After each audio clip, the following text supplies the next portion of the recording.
Hi friends, आज हम physics one liner questions MCQ part 2 पढ़ेंगे और ये हीट एंड थर्मोडायनेमिक्स से आने वाले प्रश्न हैं। चलिए, पहला प्रश्न, जल का अधिकतम घनत्व किस ताप पर होता है? तो जल का अधिकतम घनत्व 4 डिग्री सेल्सियस पर होता है। एक अश्व शक्ति का मान क्या है? तो एक अश्व शक्ति का मान 746 वाट है। ताप का एसआई इकाई क्या है? तो ताप की एसआई इकाई केल्विन है। उष्मा की एसआई इकाई क्या है? तो उष्मा की एसआई इकाई जूल है। ताप मापने का यंत्र क्या कहलाता है? तो ताप मापने का यंत्र थर्मामीटर कहलाता है। किस पदार्थ की विशिष्ट ऊष्मा सबसे अधिक होती है? तो जल की विशिष्ट ऊष्मा सबसे अधिक होती है। किस रंग की सतह ऊष्मा को सर्वाधिक अवशोषित करती है? तो काली रंग की सतह ऊष्मा को सर्वाधिक अवशोषित करती है। किस रंग की सतह ऊष्मा की खराब अवशोषक होती है? तो चमकीली सफ़ेद सतह ऊष्मा की खराब अवशोषक होती है। ठोस से द्रव में बदलने की प्रक्रिया क्या कहलाती है? तो गलन कहलाती है।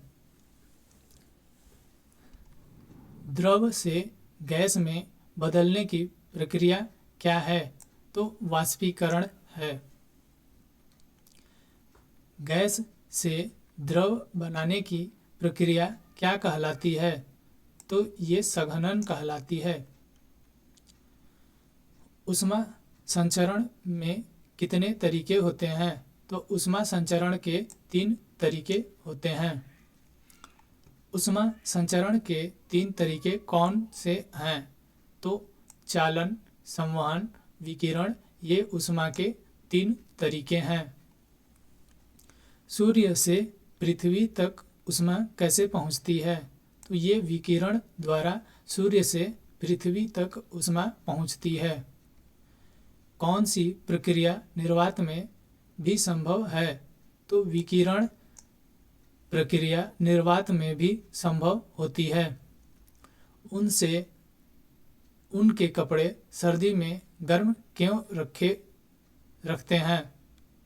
क्योंकि ये ऊष्मा के कुचालक होने के कारण सर्दी में गर्म रखते हैं। खाना बनाने के बर्तन नीचे से काले क्यों होते हैं? तो ये ऊष्मा का अधिक अवशोषण करने के लिए होते हैं। थर्मस फ्लक्स किस सिद्धांत पर कार्य करता है? तो ऊष्मा के अपव्यय को रोकने के लिए करता है। अगला प्रश्न है, भाप जल से अधिक जलन क्यों होती है? तो भाप जल से अधिक जलन इसलिए होती है क्योंकि जल में अधिक गुप्त ऊष्मा होते हैं, जिसके कारण अधिक जलन होती है।